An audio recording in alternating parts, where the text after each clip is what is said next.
जय हिंद साथियों, आपका स्वागत है झारखंड से संबंधित ज्ञान 40 प्रश्नों के सेट में। इस नए सत्र में हम आपसे परीक्षा उपयोगी सवालों का डिस्कशन करेंगे।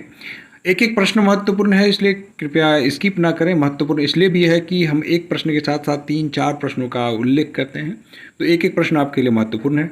आगे बढ़ते हैं। चलिए, सत्र में जो पहला सवाल है आपके सामने, वो देखिए कि झारखंड में कौन सा टाइगर रिजर्व स्थित है।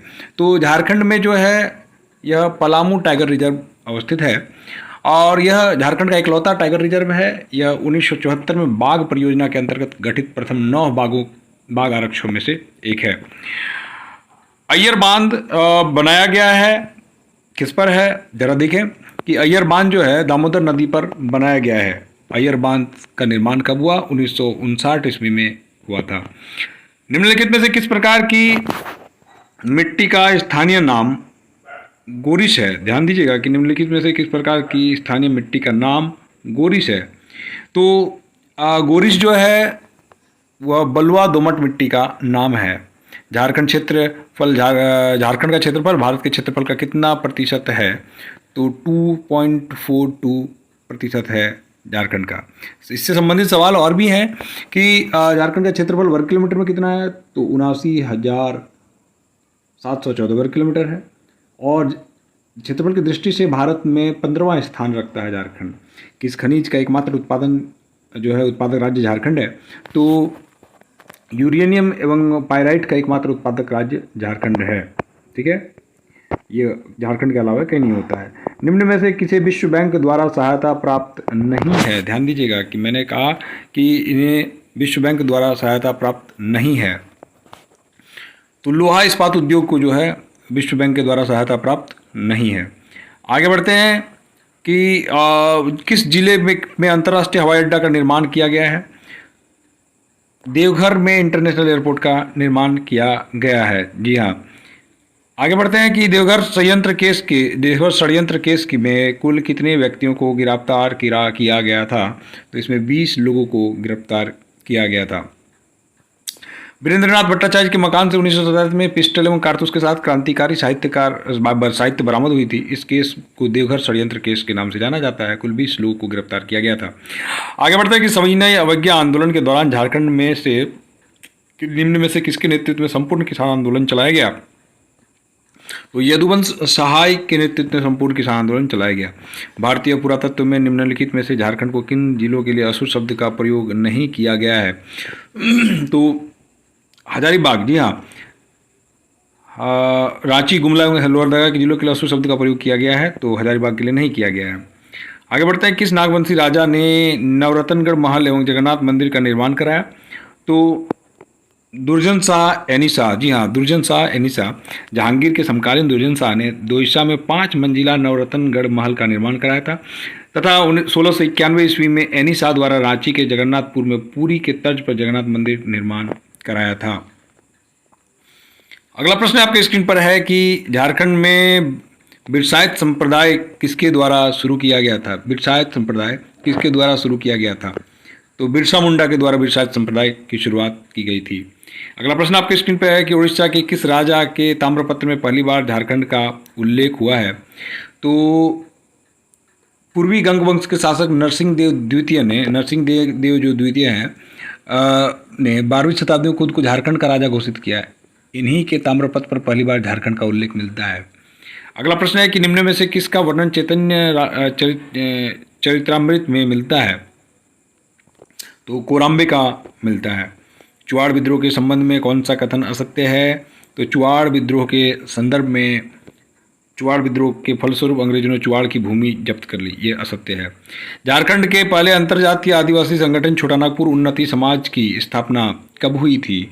तो इसकी स्थापना 1915 में हुई थी और जिसमें जुएल लकड़ा, पोपदयाल, बंदी उरांव, ठेबले उरांव ने मुख्य भूमिका निभाई थी। और झारखंड उन्नति समाज द्वारा 1915 में आदिवासी नामक पत्रिका का प्रकाशन हिंदी, अंग्रेजी, मुंडारी और कुड़ुक भाषा में किया गया था। अगला प्रश्न है कि निम्नलिखित जनजातियों में से कौन एक बहादुर लड़ाका मार्शल जनजाति है? तो इसमें इसका आंसर होगा खरवार। जो खरवार जनजाति जो है यह लड़ाका जनजाति की श्रेणी में आती है। इन्हें अपने सम्मान के लिए सर्वस्व न्यौछावर कर देने या सत्य बोलने के गुणों के कारण पहचाना जाता है। ये खिरवाड़ भाषा बोलते हैं। आला उदल जनजाति के नायक कौन है भाई? देखिए किस जनजाति के वो नायक हैं, तो बंजारा जनजाति के ये सब नायक हैं। झारखंड में निम्न से कौन सी भाषा बोली जाती है जो इंडो आर्यन परिवार के अंतर्गत वर्गीकृत है? तो झारखंड में भोजपुरी भाषा का संबंध इंडो आर्यन परिवार से है। झारखंड की अधिकांश जनजातियों के मध्य विवाह की कैसी व्यवस्था है?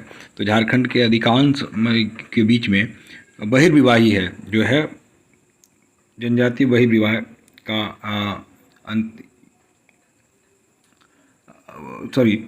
माफ़ी चाहता हूँ कि झारखंड की जनजाति पूर्णतः बहिर्विवाही हैं, अर्थात इनमें समान गोत्र में विवाह नहीं होता है। ठीक है। अगला प्रश्न है कि मुंडा जनजाति के पूजा स्थल को क्या कहा जाता है? तो मुंडा जनजाति के पूजा स्थल को सरना कहा जाता है। गोंड जनजाति के संबंध में कौन सा कथन असत्य है? तो गोंड जनजाति के संदर्भ में गोंड अर्थव्यवस्था लोहारी पर टिकी हुई है, यह असत्य है। ये चूँकि कृषि पर निर्भर जनजाति हैं। आगे बढ़ते हैं। निम्न में से कौन सी जनजाति स्वयं को विंध्य निवासी कहते हैं? तो विंध्या जनजाति जो है ना, विंध्या जनजाति विंध्यवासिनी कहते हैं तथा अपने को राजपूत मानते हैं। साथ ही नाम के अंत में सिंह शब्द जोड़ते हैं। इनकी भाषा सदानी है। इनमें बधुमूल्य को डाली कटारी कहा जाता है। लांगड़े नृत्य किस राज्य की प्रमुख नृत्य है? तो जो लांगड़े नृत्य है यह खुशी उत्सव के अवसर पर किया जाता है, संथाल का। निम्न में से किस वाद्य यंत्र को झारखंड का वायलिन के नाम से जाना जाता है? ध्यान दीजिएगा कि केंद्री जो है, केंद्री को झारखंड का वायलिन कहा जाता है। केंद्री का निर्माण कैसे होता है? खोखले बांस की छड़ी पर सूखे लौके का खोल बांध कर किया जाता है। इसका निचला हिस्सा कछुए की खाल या नारियल के खोल से बना होता है। इसमें झारखंडी वायलिन भी कहा जाता है। यह एक तंतु वाद्य यंत्र है, यह भी पूछा जाता है। अगला प्रश्न है कि तुर्की मेले का आयोजन कहाँ किया जाता है? तो तुर्की मेले का जो आयोजन है वह चाईबासा में किया जाता है। झारखंड के प्रमुख मेले और उनकी जगह के बारे में भी हम लोग जान लें कि तुर्की मेला तो चाईबासा में होता है। कुंदा मेला और जतारी मेला कहाँ है? चतरा में होता है, जतराही मेला। उर्स मेला गुमला में होता है। बिंदुधाम मेला साहिबगंज में होता है। हथिया पत्थर मेला फुसरो बोकारो में होता है। मुड़मा मेला मुड़मा में होता है। गणतंत्र दिवस मेला गोड्डा में होता है। रानी चुम्बा राष्ट्रीय खादी एवं ईद जतरा मेला रांची में होता है। अगले प्रश्न की ओर आगे बढ़ते हैं कि जावा पर्व कब मनाया जाता है? तो जावा पर्व जो है यह भादो महीने में मनाया जाता है। झारखंड के मुंडा परिवार में निम्न में से कौन सी भाषा शामिल है? तो मुंडा परिवार में खड़िया भाषा शामिल है। डॉक्टर मनमसीह मुंडो को किस पुस्तक के लिए 2000 ईस्वी में साहित्य अकादमी पुरस्कार मिला था? तो मुंडारी टूड को ठारी मिला है ना। झारखंड फादर डॉक्टर कामिल बुल्के के संबंध में कौन सा कथन सत्य है? तो इसमें सभी कथन सत्य हैं कि वो अंग्रेजी हिंदी के शब्दकोश इनकी एक लोकप्रिय कृति है। संत जेवियर्स कॉलेज में हिंदी के विभागाध्यक्ष रहे। लेखन के क्षेत्र में उल्लेखनीय योगदान के लिए भारत सरकार ने 1974 में पद्म भूषण से उन्हें अलंकृत किया। अगला प्रश्न है कि झारखंड के 72 प्राचीन मंदिर के गांव मलूटी किस वंश का संबंध है? तो मंदिरों का गांव मलूटी का संबंध पाल वंश से है। ठीक है, किससे है? पाल वंश। इसके बारे में जान लें कि मलूटी दुमका जिले के शिकारीपाड़ा के निकट एक छोटा सा गांव है जहां 72 पुराने मंदिर है जो बाज बसंत वंश के राज्यकाल में बने थे। इन मंदिरों को रामायण महाभारत अन्य हिंदू मंदिरों की ग्रंथों की विविध कथाओं के दृश्य चित्रण है। मलूटी को मंदिरों का गांव के नाम से जाना जाता है। शुरुआत में यहाँ 108 मंदिर थे लेकिन संरक्षण के अभाव में अब 72 ही रह गए हैं।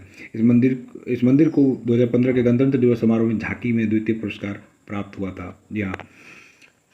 निम्न में से कौन से शहर को झरनों का शहर भी कहा जाता है? ध्यान दीजिएगा। तो रांची को झरनों का शहर भी कहा जाता है क्योंकि रांची में झारखंड का शिमला, शहीदों का नगर, मोस्टरिस्ट पैराडाइज के नाम से जाना जाता है। अगला प्रश्न है कि निम्न में से कहाँ 16 भुजी देवी की मूर्ति है? तो यह रांची देवड़ी मंदिर में है। देवड़ी मंदिर आप लोग जानते हैं कि MS धोनी लगातार पूजा करने जाते हैं, तो बहुत ही प्रसिद्ध मंदिर है। और इस मंदिर में के बारे में जान लीजिए कि माँ दुर्गा सिर पर विराजमान न होकर कमल पर विराजमान है। इस मंदिर में 6 दिन पाहन मतलब आदिवासी व 1 दिन ब्राह्मण पुजारी का पूजा किया जाता है। इसकी आकृति चतुर्भुजाकार है। अगले प्रश्न की ओर चलते हैं कि वीर शहीद पोटो हो खेल विकास योजना के तहत खेलों को बढ़ावा देने हेतु ग्रामीण क्षेत्र में संपत्ति निर्माण के लिए ग्रामीण योजनाओं के साथ साथ खेलों को जोड़ा जा रहा है। इस योजना के तहत निम्न में से किस स्तर का खेल का मैदान स्थापित किए जाने की योजना है? तो पंचायत स्तर पर। मुख्यमंत्री कृषि आशीर्वाद योजना के संबंध में कौन सा कथन सत्य है? तो मुख्यमंत्री कृषि आशीर्वाद योजना के अंतर्गत 35 लाख किसानों को 3,000 करोड़ रुपए की आर्थिक सहायता देने का लक्ष्य निर्धारित है। इस योजना में जिन किसानों के पास कुल भूमि 0 से 1 एकड़ तक होंगे, 5,000 रुपये की आर्थिक सहायता दी जाएगी। जिन किसानों के पास 1 से 5 एकड़ तक भूमि होगी उसे जमीन का समानुपातिक क्षेत्र के अनुसार 5,000 प्रति एकड़ की दर से अधिकतम 25,000 रुपये दो बार किस्तों में दिए जाएंगे। उपयुक्त सभी, ये इसका जो आंसर है उपयुक्त सभी होगा। आगे बढ़ते हैं कि असुनता लकड़ा किस खेल से संबंधित है? ध्यान दीजिएगा कि असुनता लकड़ा जो है वो हॉकी खेल से संबंधित है। अगला प्रश्न है कि हूल दिवस किस तिथि को मनाया जाता है? तो हूल दिवस 30 जून को मनाया जाता है। भारतीय स्वतंत्रता संग्राम में अग्रणी भूमिका निभाने वाली सरस्वती देवी के संबंध में कौन सा कथन असत्य है? तो इनके बारे में जो है, इनका जन्म 5 फरवरी 1901 को रांची में हुआ था, यह कथन असत्य है। ठीक है, आगे बढ़ते हैं कि पद्मश्री रामदयाल मुंडा के संबंध में कौन सा कथन सत्य है? पद्मश्री रामदयाल मुंडा के बारे में जो ये सभी कथन सत्य हैं। ये प्रसिद्ध शिक्षाविद, झारखंड आंदोलन के अग्रणी नेता थे। जनजाति पुस्तक आदि धर्म इन्होंने लिखा। इन्होंने रांची विश्वविद्यालय में जनजातीय तथा क्षेत्रीय भाषा के विभाग में स्थापना से महत्वपूर्ण भूमिका निभाई। इन्हें कला के क्षेत्र में अग्रणी योगदान हेतु पद्मश्री तथा संगीत नाटक अकादमी से सम्मानित किया गया था। और आखिरी प्रश्न है कि सौर ऊर्जा नीति 2022 के संदर्भ में सही कथन चुने। तो जो आखिरी प्रश्न का उत्तर जो है ये सारे सही हैं कि इसे 4 जुलाई 2022 को मुख्यमंत्री हेमंत सोरेन द्वारा लागू की गई है। इसके तहत वित्तीय वर्ष 2026-27 तक कुल 4,000 मेगावाट सौर ऊर्जा बिजली उत्पादक का लक्ष्य है। इस नीति के तहत 1,000 सोलर ग्राम की स्थापना का लक्ष्य है। ये सही बातें सही है। इसके साथ ही ये सत्र समाप्त होता है। अगले सत्र के वीडियो को प्राप्त करने के लिए चैनल को सब्सक्राइब करके बेल आइकन दबा दें। बहुत बहुत धन्यवाद।